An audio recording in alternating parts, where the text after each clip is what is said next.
So I might have fibbed to you guys a little bit, but I didn't do it on purpose. It was a complete total accident. Because I'm pretty sure in the last Vader video I said I was done tuning this thing. No more touching it. I'm just done. Which, in all fairness, is not the first time I said I'd stop touching something and didn't. If you know, you know. Anyway, I did make one extra tweak to the carburetor, y'all. I adjusted the needle jet slightly. I moved the clip down, so Nibbi had it in the center position. I brought it down 1, because I was reviewing the footage for that video, and I noticed that I was still getting some sputtering in the middle, kind of in the mid-range, which at the time I kind of thought was just like my throttle hand kind of bouncing on this Nibbi quick turn throttle, and maybe that's what was causing it, which maybe, possibly, not 100% sure. And the spark plug still, I don't know, it almost seems lean. I'm not even 100% sure.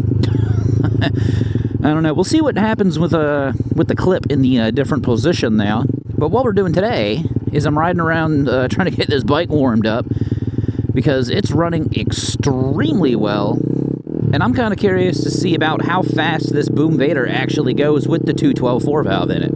Which should be a pretty fun time because, you know, we got 12-inch wheels with Chinese rubber around them, and I think that these tires are only good for like 60, which I know this bike is capable of exceeding, but it's not going to be like very long. It's going to be a quick wham bam thank you ma'am, you know what I mean? And it's also mad because it thinks it doesn't have fuel in it, but I checked, and as of right now, this bike is a liar. So pardon the horrible lighting, because it's super early on a Sunday, because I figured that was the best time to do it, because I was trying to figure out where to do this. I don't want to do this on surface streets like this, because they're not designed for those speeds, and nobody expects you to be going those speeds. But then I remembered the belt line is not too far from here, and if you're familiar with 440 here in Wake County, then you probably think I'm a little nuts, but that's okay. I probably am. But I'm also not talking about riding the whole thing. We're essentially just going to go exit to exit. Little appetizer here, though.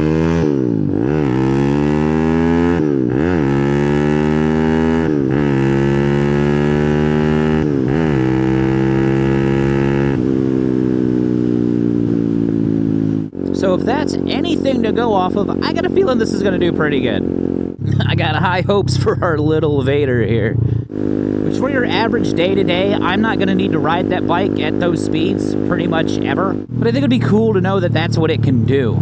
But as far as the setup on the bike, it's a 2025 Boom Vader BD125. It's a dash 10. We took the 125 out. It's got a ZS212 4-valve in it right now.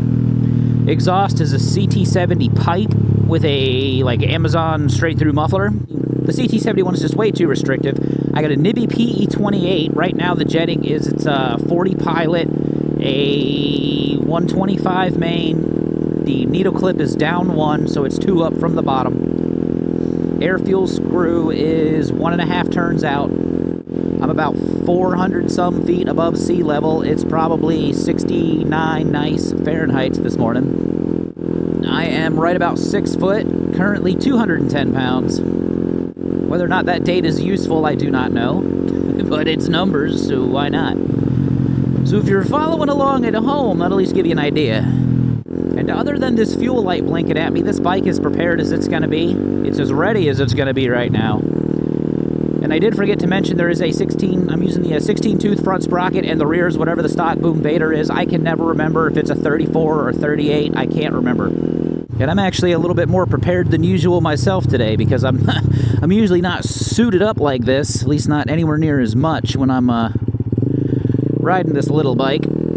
So I got my riding pants on, my riding jacket. Both of them have armor in them. Both of them have Kevlar in them. And that's all just in case. I just would like to ask the universe for it to not be my time right now. If you guys are seeing this video, you know I made it and I'm fine. If this is some sort of like crash investigator watching this or something, I would just like to say in my defense, oops, whoopsie, my bad. I did the calculations, dude. I just forgot I was bad at math.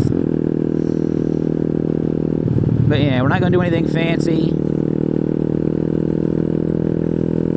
Need a downshift. Let's pop her into 4th. This one ends. This one takes us where we want to go.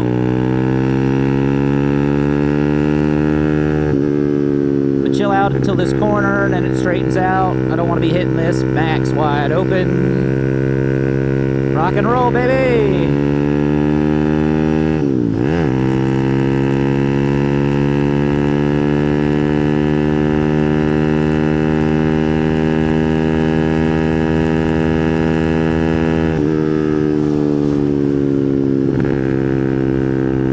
And I don't know if you want to necessarily count that as cheating. You can if you want. I know it was slightly downhill. Just kind of keeping an eye on my RPMs. We were pretty much maxed out there in 5th gear. She was already pushing 10K. Which I was curious what the red lines on these 212s and 190 engines are, because the 212 is a 190 with a bigger head. So it seems like that is the max we are going to get out of this for right now. Unless we either figure out a way to add more power, which honestly, I don't even really need to do.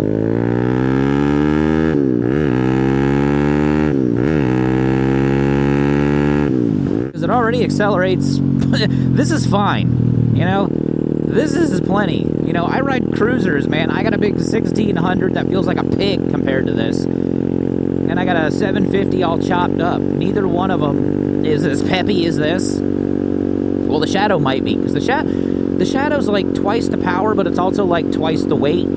So I don't know. And as much as I do like the acceleration on this thing, I wouldn't mind going to a 17-tooth front, because I know that's going to stretch my gears out and give me a little more top speed, but I'm not 100% sure I want to do that. Just because I don't think I'm going to be riding at those speeds very often. But I do enjoy the 212 more than the 125. It kind of brings back all those feelings and emotions, like when I first rode this bike the first day I took it home. And if you're curious to see what that was like, you can check that video out right here. And as always, yeah, be good. See ya.